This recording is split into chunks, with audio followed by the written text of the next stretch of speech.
ایک شخص امام رضا علیہ السلام کے پاس آیا اور اس نے قحطی اور خشکسالی کی شکایت کی۔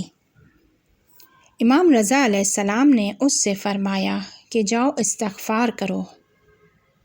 تھوڑی دیر نہیں گزری کہ ایک دوسرا شخص آیا اور اس نے امام رضا علیہ السلام سے اپنے فقر اور غربت کی شکایت کی۔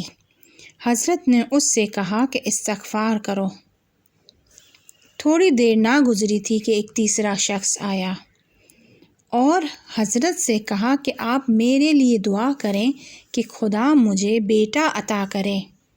حضرت نے اس سے فرمایا کہ جاؤ استغفار کرو۔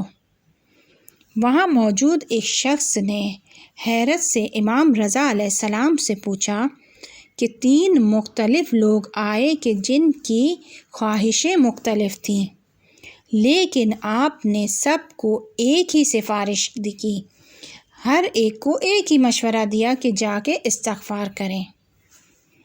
حضرت نے فرمایا کہ میں یہ سفارش خود سے نہیں کر رہا ہوں، اس کو میں نے کلام خدا سے الہام لیا ہے کہ سورہ نوح کی آیات میں خدا فرماتا ہے، اپنے پروردگار سے مغفرت طلب کرو کہ وہ بہت زیادہ معاف کرنے والا ہے، تاکہ مفید اور پربرکت بارش کو آسمان سے تم پر مسلسل نازل کرے، بہت زیادہ مال اور مختلف فرزندوں سے تمہاری مدد کرے اور تمہیں سرسبز باغ اور جاری نہریں عطا کرے۔